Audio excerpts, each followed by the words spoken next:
சர்வதேச விண்வெளி நிலையத்தில் இருந்து பூமி திரும்ப முடியாமல் காத்திருக்கும் சுனிதா வில்லியம்ஸ் விண்வெளி நிலையத்தில் இருந்து வெளியேறி சாதனை படைத்துள்ளார். அவருடன் புச் வில்மோரும் வெளியேறினாலும் சுனிதாவின் சாதனையே தனிதான்.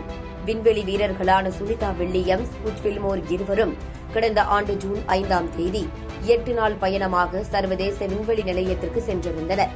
மிஷனை முடித்துவிட்டு மீண்டும் பூமி திரும்ப இருந்த நிலையில் அவர்கள் பயணித்த போயிங் ஸ்டார்லைனர் விண்கலத்தில் தொழில்நுட்ப கோளாறு ஏற்பட்டதால் இன்னமும் அவர்கள் பூமி திரும்ப முடியாமல் தவித்து வருகின்றனர். எலான் மஸ்கின் ஸ்பேஸ் எக்ஸ் விண்கலம் மூலமாக இருவரையும் பூமி அழைத்து வர திட்டமிடப்பட்டு அதற்கான பணிகள் நடந்து வருகின்றன. குறிப்பாக அமெரிக்க அதிபராக இப்போது பொறுப்பேற்றுள்ள டிரம்ப் உத்தரவின் பேரில் நடவடிக்கைகளை துரிதப்படுத்தியுள்ளார் எலான் மஸ்க்.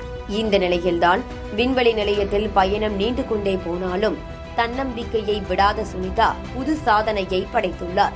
ஆம், பூமியில் இருந்து 420 கிலோமீட்டர் உயரத்தில் விண்வெளியில் மிதந்து கொண்டிருக்கும் விண்வெளி நிலையத்தில் இருந்து வெளியே வந்த சுனிதா ஸ்பேஸ் வாக் செய்துள்ளார். தேவையான அனைத்து பாதுகாப்பு ஏற்பாடுகளும் செய்த பிறகு கவச உடையை அணிந்து கொண்டு விண்வெளி நிலையமான ISS-இல் இருந்து வெளியே வந்த சுனிதாவும் புச் வில்மோரும் ரேடியோ தொலைத்தொடர்பு சீரமைப்பு பணியில் ஈடுபட்டனர். இவர்களது இந்த ஸ்பேஸ் வாக் பணி 5.5 மணி நேரத்திற்கு நீண்டது. இதுவரை பல முறை விண்வெளி நிலையத்திற்கு சென்றிருக்கும் சுனிதா இதேபோன்று 8 முறை வெளியே வந்து ஸ்பேஸ் வாக் செய்துள்ளார். இது 9வது முறையாகும். இந்த 5.5 மணியோடு சேர்த்து மொத்தமாக 62 மணி நேரம் 6 நிமிடங்களுக்கு விண்வெளியில் ஸ்பேஸ் வாக் செய்துள்ளார் சுனிதா. அதே நேரத்தில் 5வது முறையாக ஸ்பேஸ் வாக் செய்துள்ளார் வில்மோர்.